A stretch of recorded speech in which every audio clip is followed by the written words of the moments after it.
Now I have to remember exactly how he opens it. All right, so here we go.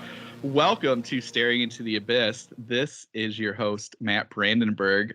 Richard Gerlach is on his way to a small little area in Iowa, so I don't think we'll hear from him anymore. And my other host is Vit LeMay. Hey, got some burgers? A nice big beefy. Yeah, I need a little beefy actually though. you gotta eat the paws. And our special guest today is the author of the book that we will be discussing, which just came out, The Ghost That Ate Us, a tragic true story of the Burger City Poltergeist, Daniel Kraus. Hey, what's up? Hey, so yeah, this was this was a fun one. Well, yeah, a lot of fun one. Yeah, I love mockumentaries, and this just hit the spot. Yeah, I do too. That's always been something I've really enjoyed. So that was kind of the genesis of the idea. Really, was to do a book version of a mockumentary. Well, I can definitely see it like in film form as well. Yeah, it would make sense, or even a podcast form, like. Yeah. Oh yeah, like an audio drama or something like that. Yeah, totally. Yeah, that would be awesome. Because yeah, I was describing it to my wife this morning, and I was like, oh, you'd love it because you watch all those, murder documentaries and listen to all those things. I was like, it's just like that. Mm-hmm. I also, even before we get into it, and before we do our normal routine, we were talking right before you got on, and I just kind of want to say it before it gets out of my mind, is that I think this was like the first book I read since first new book published since COVID stuff that kind of has that in it. And you did such an awesome job with it. Yes, you did. Thank you. Like it was really was part of the fun for me, is to make it as realistic as possible. And most people that I've heard from who've read it spend a little bit of time at the beginning Googling things because it's yes. real. Yeah, we are also talking about that. Yes. Yeah, exactly. Because usually when you're reading about stuff that happens like that has COVID in them, for me it pulls away from the book, because I'm like, I'm here for the escapism, man. I don't need to remind me of the awful times that happened. But but because you made it as a mockumentary, I think it fits so well. Yeah, that it's interesting that when I first wrote this, there was no COVID in it. Yeah. And at some point, COVID happened, and the sort of now the present day stuff happened in the book was in 2020, and I couldn't really change that much because of just various like real life things that are in the book. So I just had to go back and change it and go back and edit it and make COVID a reality. And it's the second book I've had to do that with, and both of them were really enriched by that process. Actually, they both became better books. Did you feel like you had like a more difficult time to add that in, or? Well, yeah. I mean, it caused problems because before COVID, the character of me in this book was sort of just going everywhere and interviewing everyone and carefree. And then it became clear that I would never be doing that in 2020. It was less difficult than I thought. I had to really just go back and get a timeline of how Iowa was dealing with COVID. Just timeline existed. Like there were like the Des Moines Register and stuff. They had lists of sort of probably all state newspapers do sort of a summary of all the major COVID events in the state. So it wasn't that difficult. I just had to, think about, if I were really doing this, what would it be like? And since we were living it, it wasn't that hard. Yeah. I mean, and like I said, it fits, especially what's happening with those characters in this mockumentary. I just love the things, it was just the little things that you added. Like when you, as the character, were interviewing them, you always had to add like, oh yeah, I'm keeping my mask on, even though she says that she's been tested. I'm not taking any fucking chances, Yeah, I mean, and I felt so much for that. I was like, yep, same. I probably would go outside. a book like this, like a nonfiction book, which this is trying to emulate. One of the keys to making a really believable nonfiction book is just tons and tons of detail, like times, exact statistics of things, populations of towns, how much things weigh, temperatures, all the footnotes that talk about, half the footnotes are real, half of them are made up, but half of them are actually that was gonna be my second question. Just overloading the reader with detail, not in a way that slows down the reading, but it makes it feel like you've really done your work.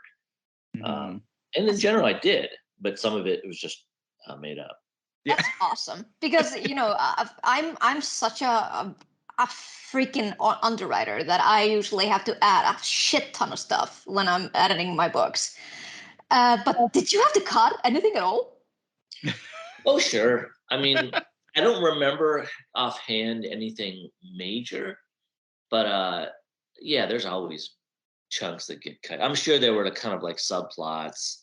There's quite a few characters, and I think probably some of the minor characters had bigger storylines at some point, but they just became less important as I kind of figured out who the main focus should be on. But I don't think anything major, because a book like this requires a tremendous amount of work before I started writing. I bet. And the reason is that when you're writing a nonfiction book, and like a journalist would write, you have all the facts already. Like you've already gathered the facts, and then you report on them. So for this to work effectively, I had to know all the facts before I started, and so I had to create. I spent months just creating every plot point and all the facts down to restaurant like shift schedules. So I had to know who was working at what time on what day of the week. I made kind of charts that graphed like everyone's relationship with everyone else who worked there. So really, when it came to writing, it would just be me reporting on facts that I already knew. Yeah. Are you saying you didn't remember that as working in a burger joint when you were a kid? Well, yeah, for some of it, but other parts had to be laid out. So yeah, it was a different process than normal. Okay, that's awesome though. I mean, I really appreciate all the details and all the research you put into it. Yeah. Well, and what was cool too with that was that even with like talking about like side characters and stuff, like there was enough in there to picture, be like, okay, obviously this person's living their life and here's X, Y, and Z, but I'm only going to see Z of it. And it added to that realism, because I could just sit there and be like, okay, I can, we don't know all of Mickey's backstory. You do give us a good bit of it, but I know enough to know like what's happening. And again, thinking of this as a nonfiction book, you're like, okay, this person is got this whole life, and I'm only going to see what's happening while in the restaurant. So I thought that definitely but it also is endearing enough. It's like when you're watching The Office.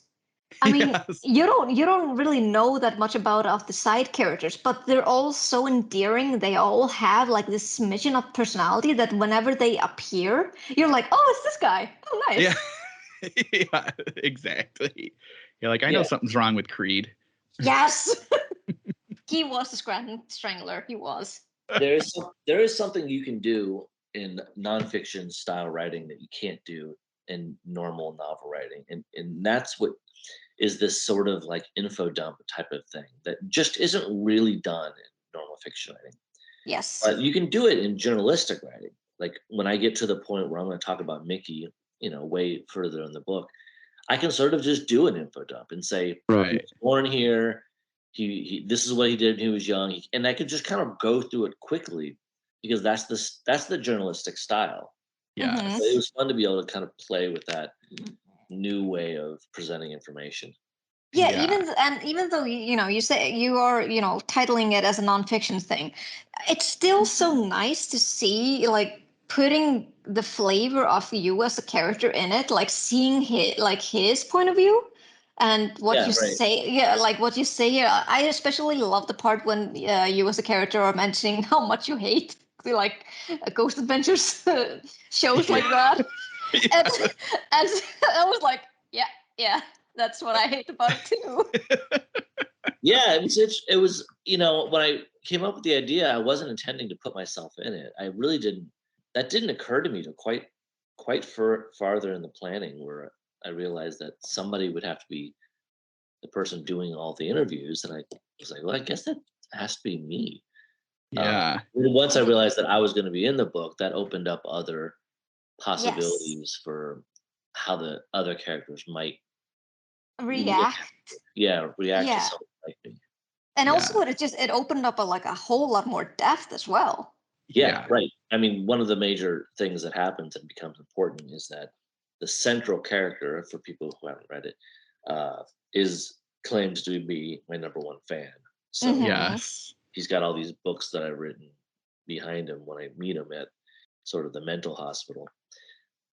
And that becomes sort of an element of why he talks to me and why he participates in these interviews. Yeah, I especially love how that plays into later. I was just like, oh, this is awesome. Mm-hmm. Yeah, Um, it goes to some pretty weird places by the end. yeah. Were Well, you at all like creeped out when you were writing it? Like, did you put yourself like in those shoes to be like, yeah, I shouldn't be here? Yeah, kind of. I mean, I did. It's even though I'm a character in it, there's not a whole lot about me. Like yeah. I'm normally presented as the journalist, so it's not like I'm Mm-hmm. talking extensively about my life or anything. So it's not exactly, the me in the book is not exactly like me. Mm. Uh, so no, it didn't ever creep me out that I was in there, but it did make me think twice about certain things and make me really ponder whether I really wanted to go certain directions because it was my name being used. So it was a good exercise to make me ensure that I wanted to do what I really should do what I wanted to do, because I knew it was me taking the heat. But that was also part of the reason that I felt good about doing it. Like there's critique in this book about the true crime industry and all that Mm-hmm. stuff.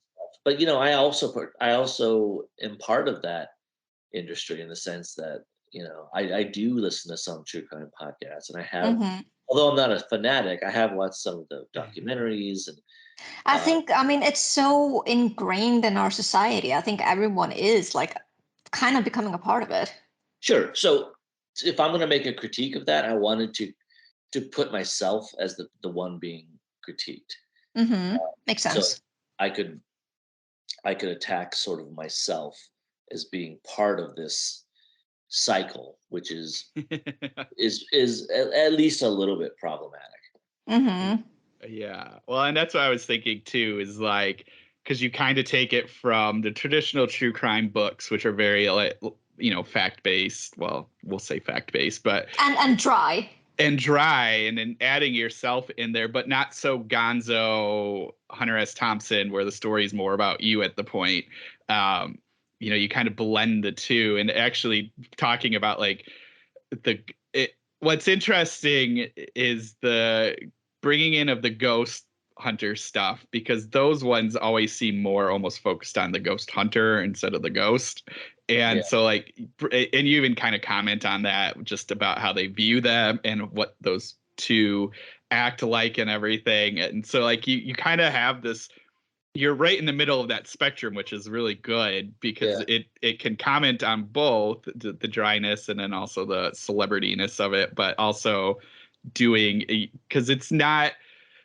I don't listen to that. I think the only really true crime podcast I had listened to was that first Serial one where she kind of was in it, but not Mm-hmm. fully. So I don't know if all of them do that now. And even like on Netflix and everything, they have a lot of them, but it never really.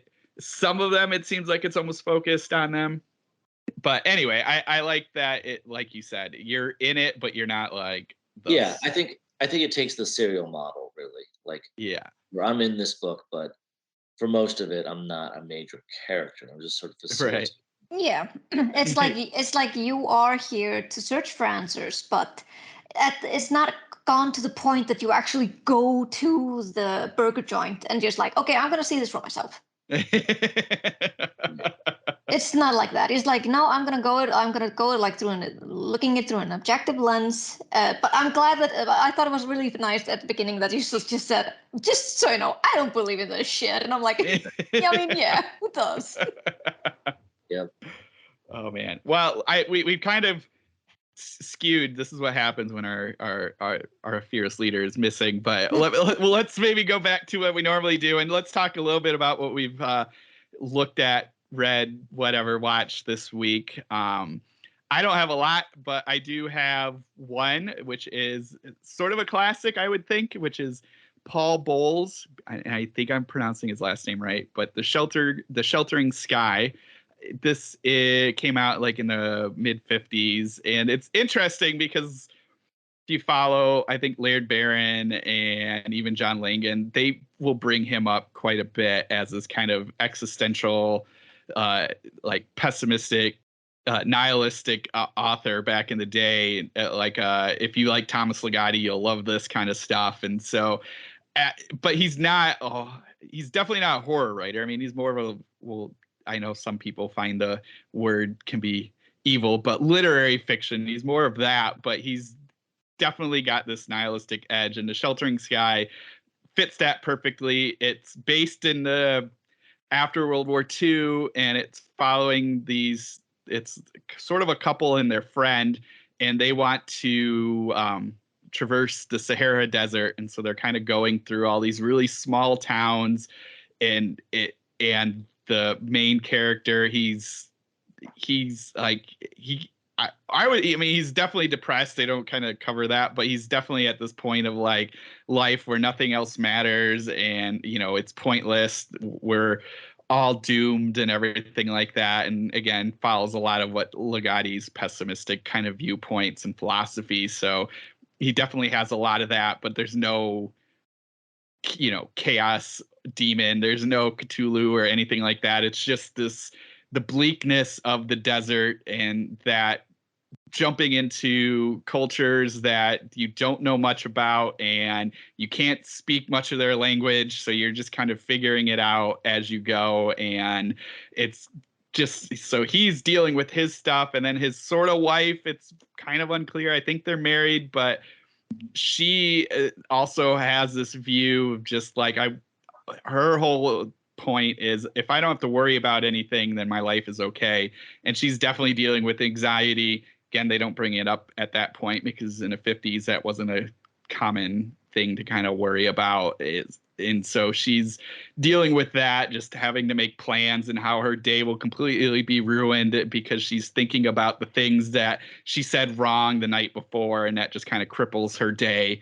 And so she's just kind of laying low and doesn't want to do anything as they're traveling. And then their friend is kind of this typical 50s man that doesn't really think much, assumes everyone loves him and can get along in any situation because he's this white male in this community or in this society. And so he's pining after the wife, and they kind of just keep pushing him aside and everything like that. And it's just it's really awesome. There's a lot of deep kind of thoughts on life and what you want to do, and especially that, like, I think he aimed for what the world was like in the after World War II and what people want it to do. We're kind of at this wanderlust period, and just figuring out this new world and how everything is happening. And it ends pretty dark. There's some like really terrible things happen. He makes a really interesting choice with the main character and doing something to him halfway through the book. So you're kind of like, well, crap, what do I do now as the reader? But he finds a way to get you through that. And it ends perfect. It's so Sheltering Skies is just this amazing definitely, if you're looking for something a little darker, but say not in a cosmic way, this would be a really good one to check out. So yeah, that was the main thing I did this week. Bit May. Well, I watched Incantation Oh, last weekend, Cool. and it's this. I think it's Taiwanese movie. I would think. I think so. Yeah, I think it's not. It's not China. It's not Chinese. I think it's in Taiwan. And yeah, and for those of you who haven't seen it, it's on Netflix. I definitely recommend that people check it out. It was very unsettling.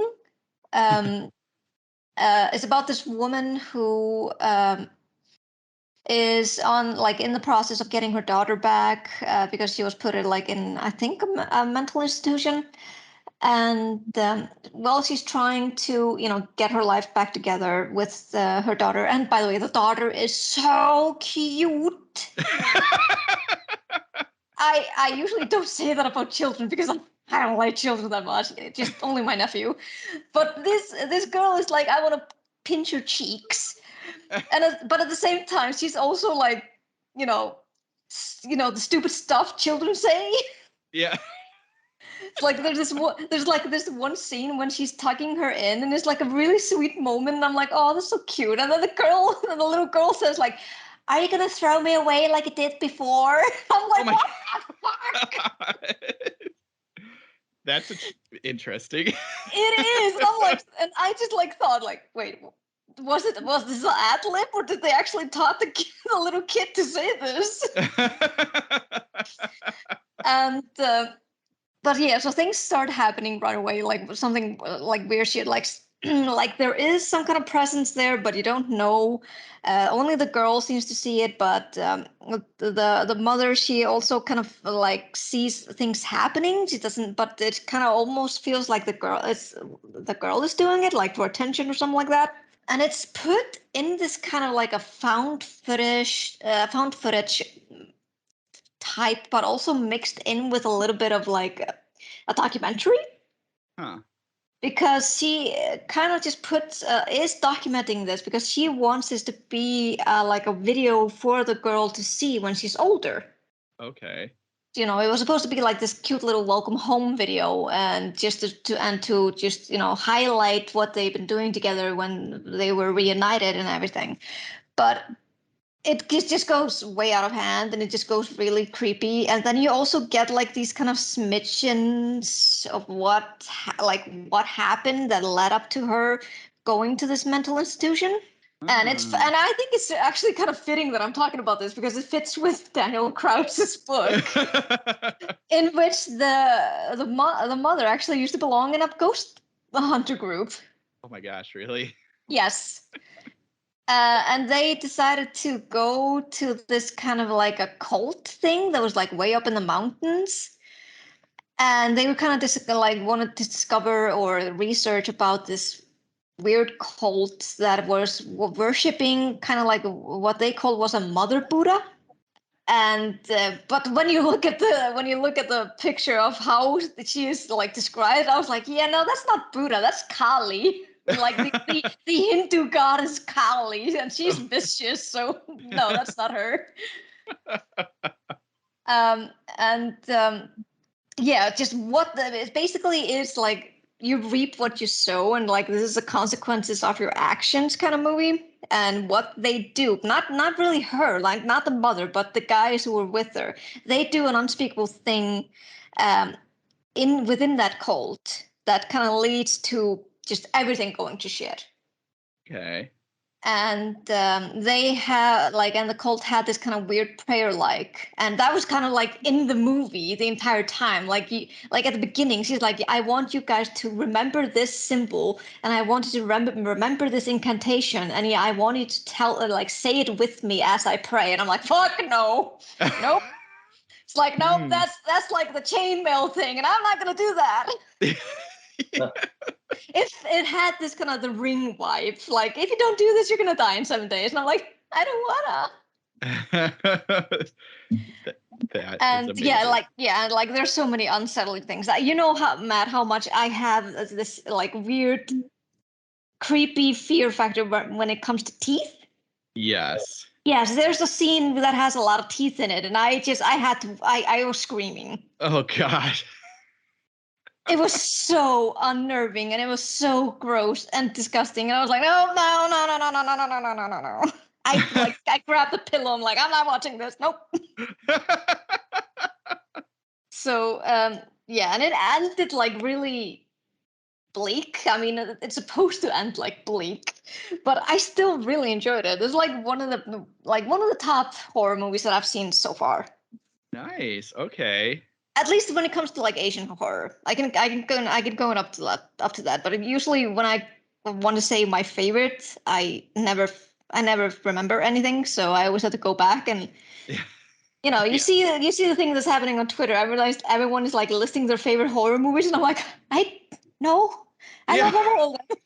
Right. Or I'm like, yeah, I completely blank. I was like, I don't know. I like Halloween, I guess.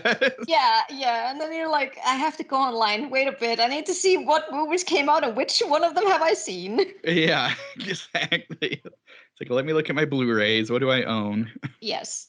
And just this other thing, I just also been listening to. I've not been watching, but I probably would enjoy it as much. But I've been listening to Critical Role. Yeah. Oh, you have. Awesome. I have, and it's amazing.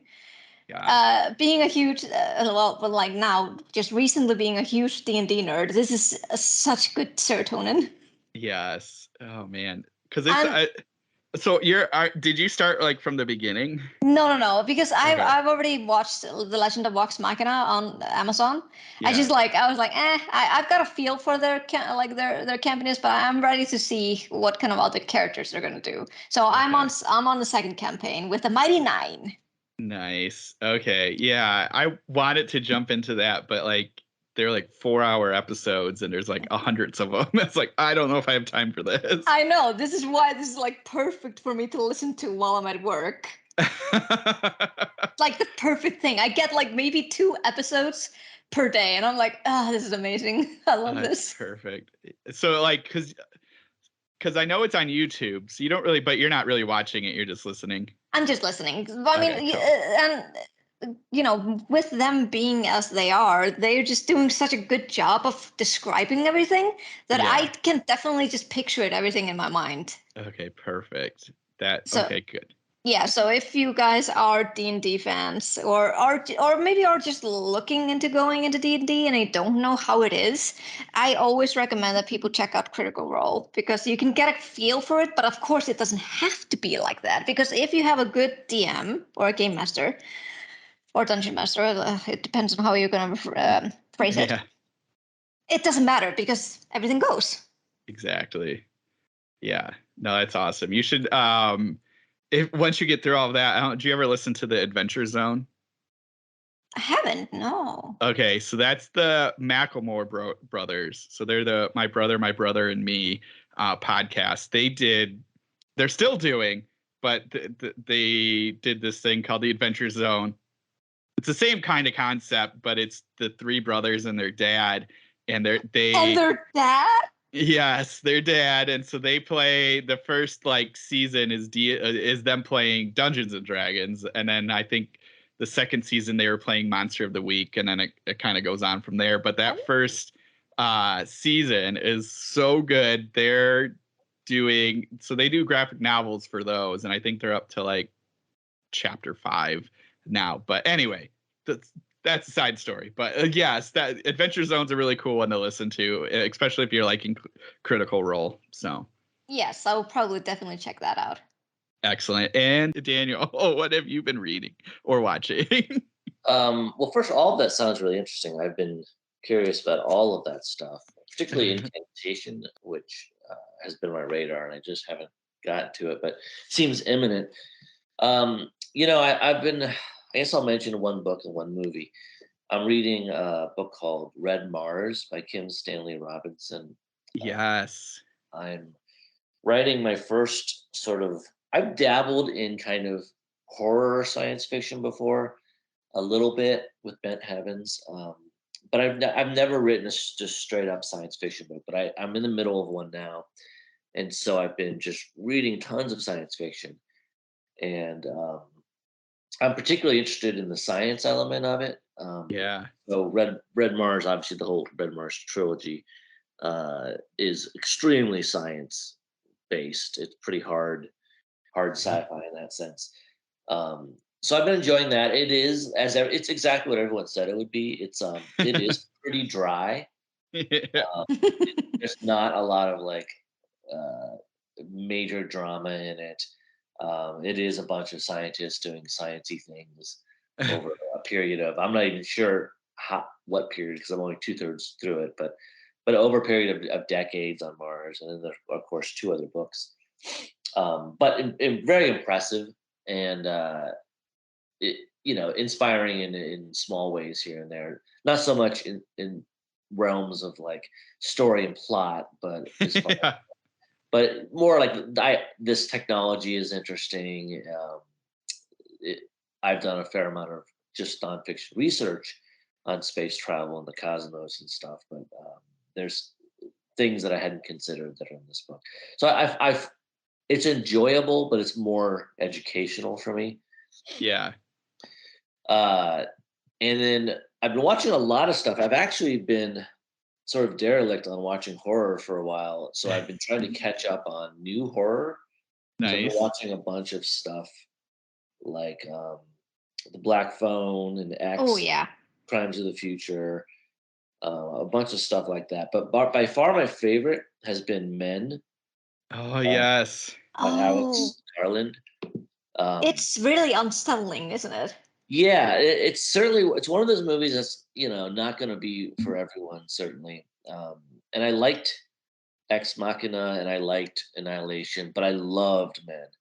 I Nice. think for most people, it'll probably be their least favorite of Garland's movies, but it was absolutely my favorite horror movie I've seen this year from 2022. It's just right up my alley. It's just so weird and disturbing, and is much more about just sort of affecting you on a kind of instinctive gut level than it is about exact logic. I love those films that Oh actually yeah. do that. That it's just it really that sticks with you. Oh yeah, it's just got stuff that you're never gonna forget, and it's got this amazing performance by this guy Roy Cochrane, who plays all of the male roles Mm-hmm. and does it so convincingly that it takes you a while to realize it. I remember just watching the trailer and I Oh saw yeah, him, yeah, and I saw him appear like the first time, and I was like, okay, this guy, I remember him. And then I was like, wait, is that him again? gotcha. Is Yeah, that him again? I never watched the trailer, so I wasn't prepared for any of that. Oh wow. Oh Yeah. wow. I just sort of when I saw like the second male character, I was like, is that the same guy? I'm not sure. And then when I saw the third one, I was like, okay, this is all the same guy, and he's so good in all of those roles. Like he's amazing. And then of course, as has been widely reported, like the last 10 minutes of this movie are just some of the most incredible like practical special effects that I've seen in years. And it's not a movie that makes you think that's even on the table. Like it's not a real special effects type of movie. It's more, there's the makeup effects of the actor, Yeah. but then it just kind of goes absolutely bonkers in the last 10 minutes. But I feel like it's not just for show. I feel like the movie is talking about something and doing it in a really visceral way. And I just absolutely loved it. Oh, that's amazing. Yeah, I want to see that. Me too. I think Rich saw it and he really liked it, and yeah, he said it's quite weird. So I think he also did say that it's not for everyone. yeah. Because I've heard that it's gotten like mixed reviews. Yeah, I would But totally believe that. yeah, but at the same time, like that's the whole point of this movie. It's supposed to make you uncomfortable, Yeah. and it's also not for everyone. Yeah. All my favorite movies are mixed review movies. Yeah. Well, it's Alex Garland, and he's pretty awesome, and he knows he likes to kind of do that, so it's Yeah. like it's cool. Oh man. Well, that sounds awesome. All right. Well, let's get a little bit back into the ghost that ate us. I'm ready. I'm ready to go into the Burger City. Well, that was going to be my first thing. I I love that you picked a fast food place, and I was thinking of. My first thought was for movies and fast food horror movies, and the only one I could was obviously Poltergeist, our trauma movie, which is something. We'll say that, but then I was like, all right, well, what else have I seen? I don't know if anyone else has seen this, but it was Scotland, PA, that came out like, gosh, 2000, maybe 2001. I did. I think I did see that. Yeah, it's like a retelling of Macbeth, but in a fast food place. Yeah. What?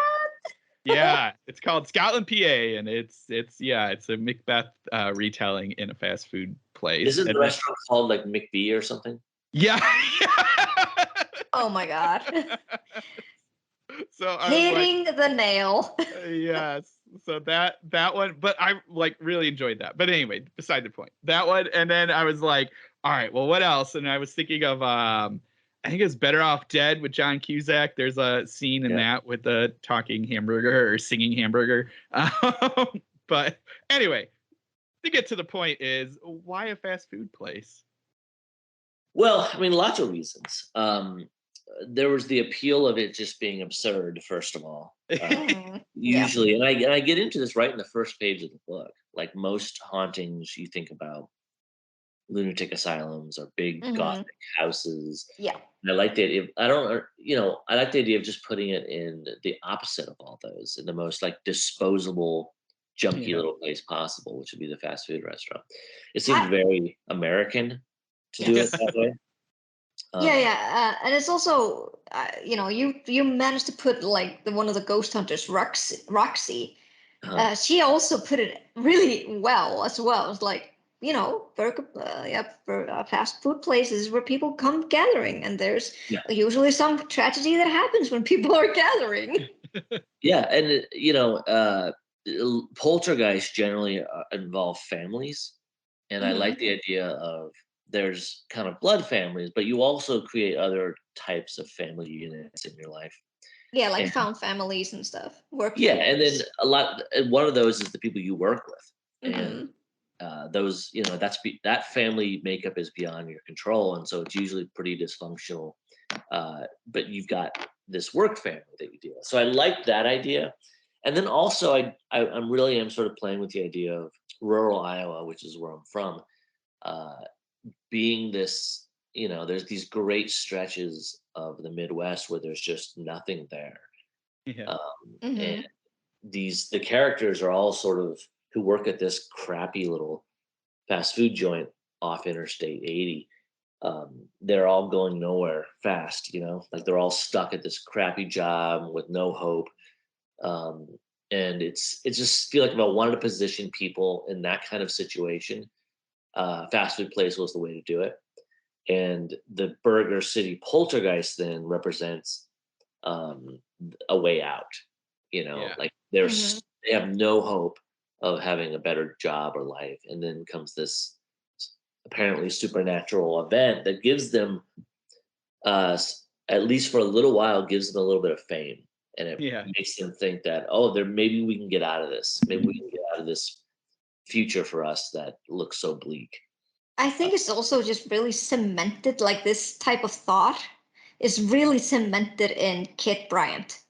Yeah. You just really feel like his need to get the hell out of here. He doesn't know like how he can do it. He doesn't have the means or the money. But as soon as these kind of happenings start happening in his workplace, he's like, yes, this is my ticket out of here. Yeah, he's going to study it and somehow become famous from it and get out of Jonny, Iowa, population 32 or whatever it is. Yeah, I was like, I think it was like 30 something. I was just like, that's amazing. I like, and what I like too with that, even with all the characters, Kit is like this perfect personification of this, like. The way you did him with like he's not the popular kid, but everyone knows him, and he's really altruistic. I mean, we talked about like feeding, like just willing to give the money off to anybody or willing to help anybody kind of thing.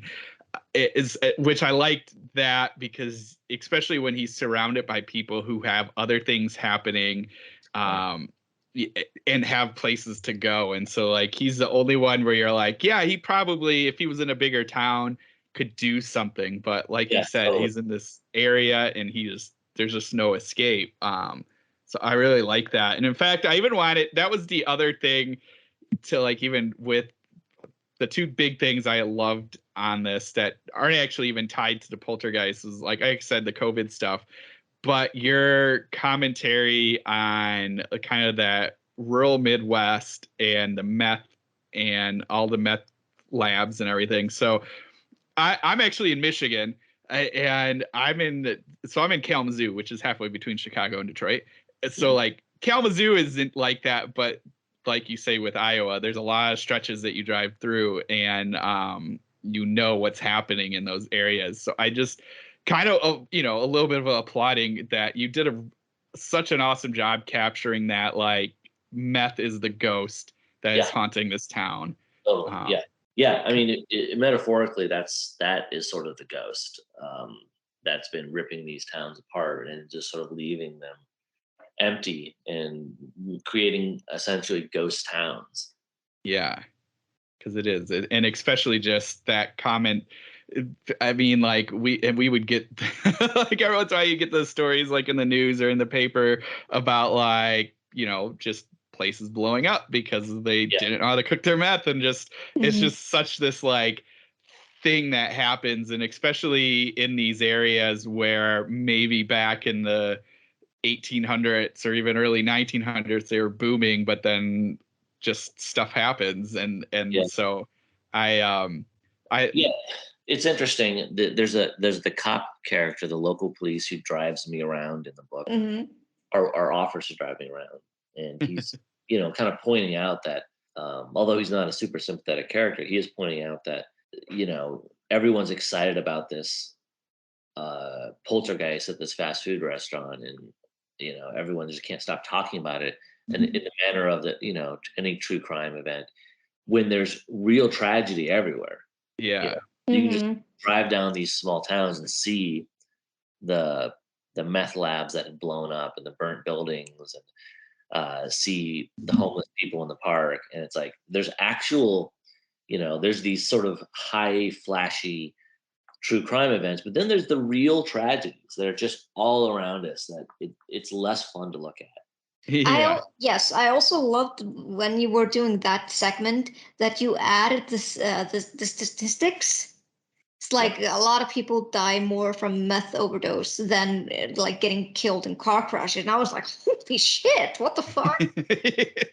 Yeah. Like that slammed into me. I was like, whoa, okay. Because here in Iceland we have a drug problem here. Like that's basically the most of the crimes happening here. But I don't think like meth is much of a deal here. It's more, I think, cocaine and heroin. But yeah, just hearing about it is still like, oof, damn, that's disheartening and horrifying. Yeah, that's another way that the journalistic style of writing can be powerful. Is you can just like drop in stats, and just like that's sort of a shortcut to making an impact on the reader that you can't really do with normal prose. Yeah, exactly. It was just a short, small clause, and it was like, whoa, really? Yeah. Well, and to pull it back too is like it does tie in later. Again, I don't want to spoil that, but I liked how you also pull in that like, hey, maybe meth means more than it means here. Right.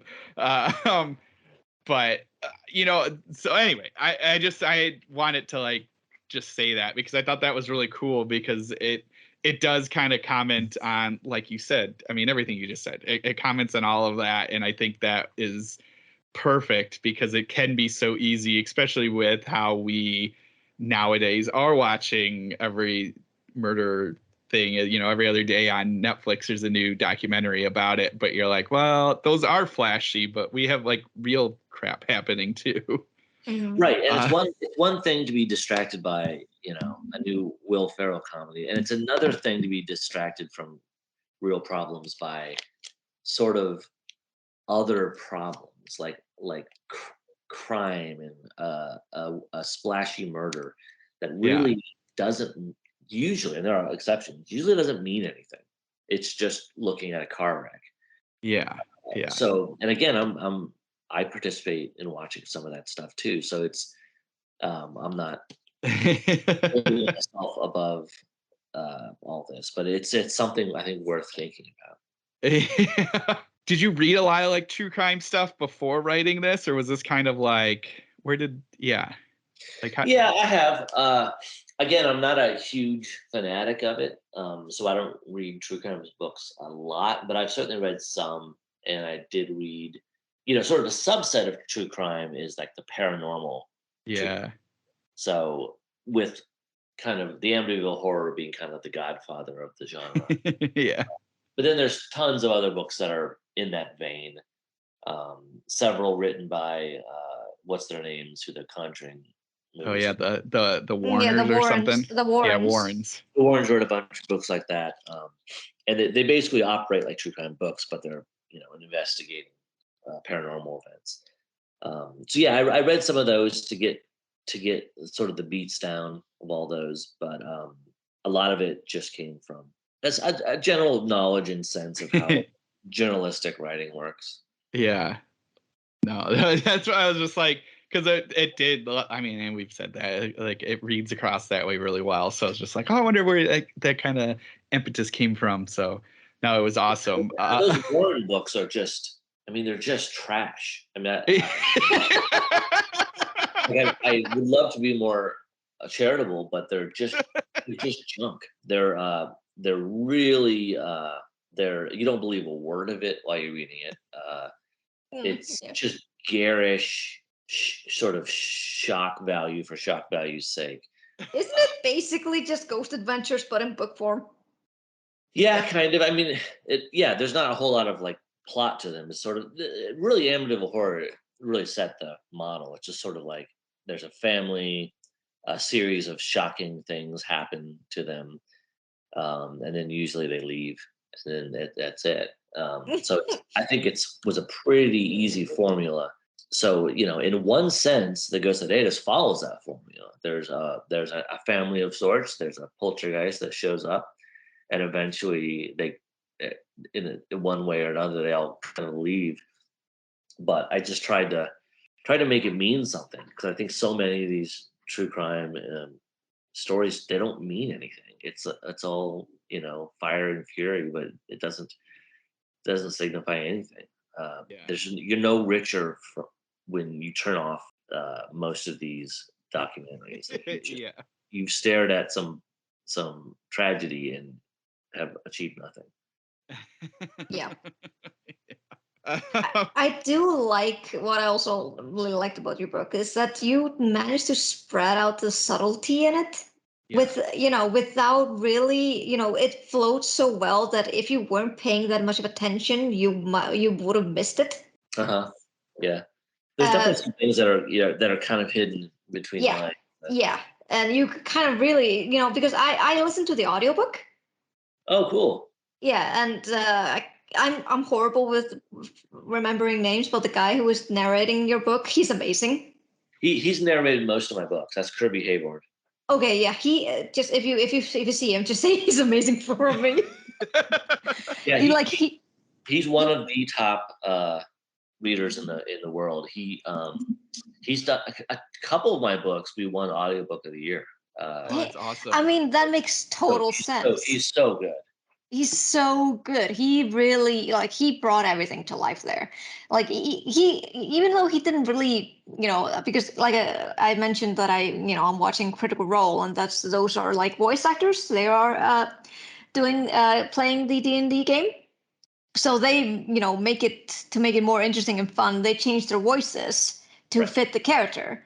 And even though he doesn't really, he doesn't change it that much, you still know which is which.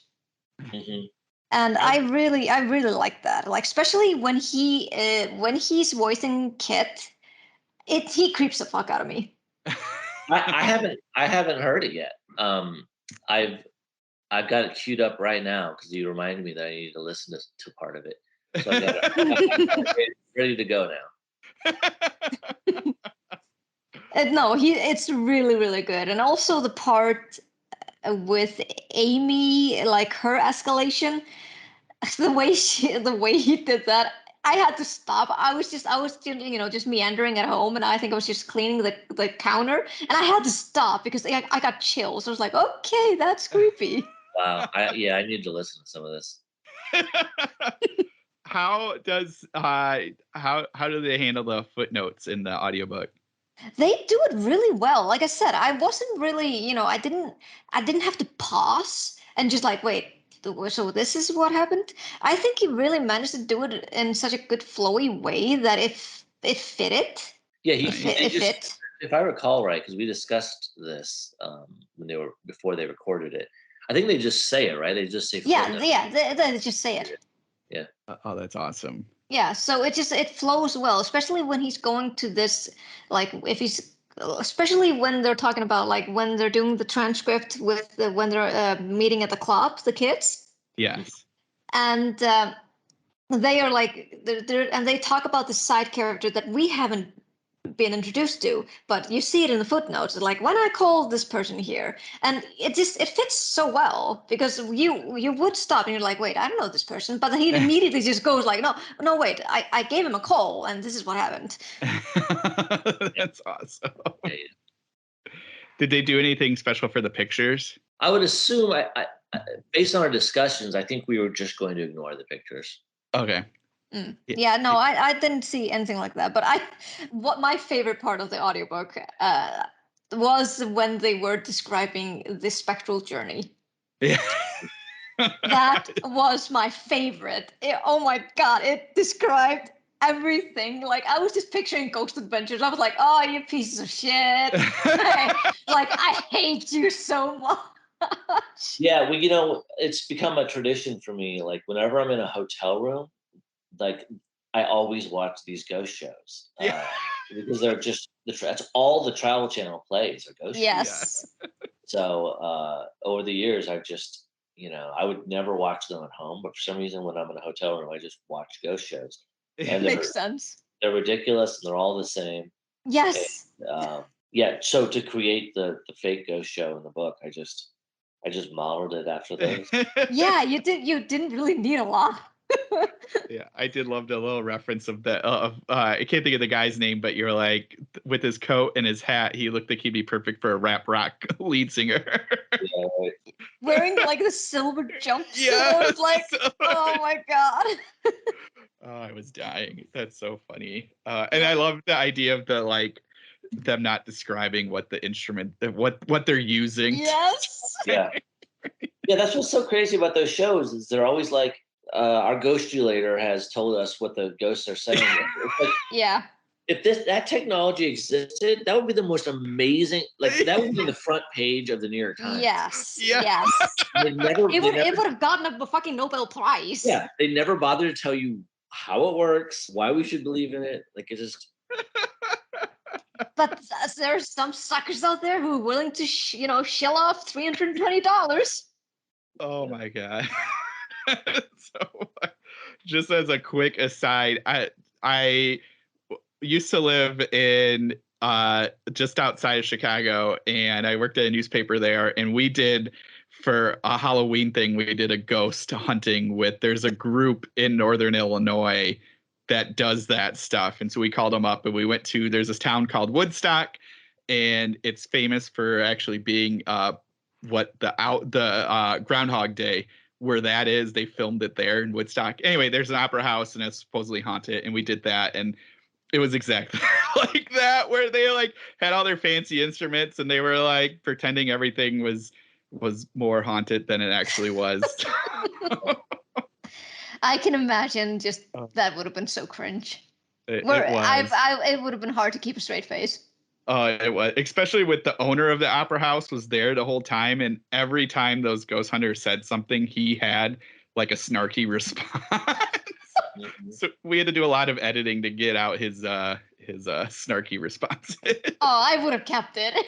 It was something else. But anyway, um, I so I we're I just to tell listeners, this book was amazing. Definitely, Yes. I think you should check it out. It was I just everything we've said, the poltergeist stuff. I think you did awesome. I loved Mm-hmm. how like it's just how spread out it is, and how much what you do with that just Yes. kept me engaged throughout the whole Yes, thing. definitely. It was this slow burn thing because you were like kind of connected with Daniel, as a character, because you were like, this is not some poltergeist shit. This is just Yeah. you just go to the most logical conclusion. But then you managed to add these awesome horror descriptions to the things when they escalated, and then you started to doubt a little bit. Yes. Yes, and there's definitely as we get further and further in the story, there's definitely more moments of intenseness where you're like, "Holy crap!" Yes. Like I said, that scene with Amy and with Des, I was like, whoa, this Yeah. things, and as I quote Ron Burgundy, things escalated quickly. Yeah, So well, thank you. I really, this book's one of my favorites that I've done, so I appreciate all the kind words. I just before we go, because I love the fact that like at the beginning of the story you cite a lot of authors, including Brian Keene and Cynthia Paleo. yes. And I just like, wait, did you actually contact them? And they told you, no, don't do it. Oh yeah, yeah. Well, those are all real. Yeah, they're all real People. authors. Well, the real no, Cynthia is one of my favorites. yeah. Those are just actual real acknowledgments at the beginning. That was Okay, a that's very awesome. Those are all people who helped in some way. uh, It's just mixed in with. None of them told me to stop writing it. Yeah, That's made up, but they all helped in some way. that's awesome. it was a genius way to get the acknowledgments in there. I loved it. Yes, definitely. Right. Because I had to pause because when I started reading it, I was like at work, and then I heard Brian Keene. I was like, wait, what? And then Cynthia Paleo, and I'm like, wait, hold on, what's going on? Yeah, those are just people who helped out at some point. That's awesome. So awesome. Um, so I know this just came out. So, if you don't have anything new in the future, no worries. But usually we ask if you have anything you would like to promote. Oh yeah, I've got a million things coming out. I've got 7 things just this year coming out. Holy crap. In January, I had the second book in my Teddy's Saga trilogy called "They Stole Our Hearts." Yes. And then The Ghost That Ate Us just came out. And then the next book out is called, it's a new series of middle grade books called The Graveyard Girls. And it's sort of like a Goosebumps type of thing that's co-written with Lacey Harrison. And there's 5 books in that series. The first one comes out in September. And then I've got a really cool book called Wrath that comes out in October. That's another co-written book with this world-renowned geneticist named Sharon Moalem, and it's this really it's a Michael Crichton type sort of science story. Oh. That's it's got elements of Jurassic Park in it, but it's about rats. Oh, yes. And it's very, very near future, like just a few years probably in the future. It has to do with a company that makes designer pets, which is something they're already doing in some countries. Yeah. So they're altering the genetic sequence of animals to make them more appealing as pets. So in this case, this company called Edited Pets has their new product is a rat, and they've made it so it's It's much cuter than a normal rat. It's real fluffy. It's got big eyes. Rats are cute though. What the They're hell? cute. They're cute. They still ick a lot of people out. So Yeah, I know. But this new rat also has human brain genes, and so it's really, really smart and can communicate with a touchpad, and it's really just wonderful. But it's sort of like the story of Theranos in the sense that they have to rush the product out to meet their deadline. And they have not come up with a way yet. They've got this prototype rat, but they haven't come up with a way to stop its brain from growing. And if its brain grows too much, it's going to hit the skull and it's going to go insane. So it's going to get really, really, really smart, and then it's going to go crazy. Wow. And the prototype rat gets out, and then they've got, X amount of days before it reach maturity and multiplies. And once it multiplies, it'll take over. That strain of rat will take over the world pretty quickly. We're all doomed. So that book's really cool. That's called Wrath. And then I've got 3 comic books that are starting this year. Only one of them hasn't really been announced, and that's from AWA Comics, and it's a zombie thing. I did that book with George Romero a couple years ago. So this is I didn't expect I'd ever write another zombie thing, but I'm doing a 5-issue series called Year Zero. Oh, that's exciting. And Year Zero there's already 2 volumes of it that exist that Benjamin Percy wrote, and I'm doing a prequel set called Year Zero, Volume 0, that sort of goes into the pandemic advent of the zombie uprising. So, and then I got 2 other comics. So it's a busy year for me, but all these days, all my years are busy. That's how I like it. Hey, it's good. Exactly. That is awesome. Where can our listeners find you? They can find me at danielkraus.com, and the only social media I'm on is Twitter, so you can find me there. And that's it. Excellent. And Vitme, where can our listeners find you? I also have a website, though I haven't updated anything in it. But if people are interested, it's vitmemistauthor.com. But usually I'm like Daniel. I lurk around Twitter at vitmes.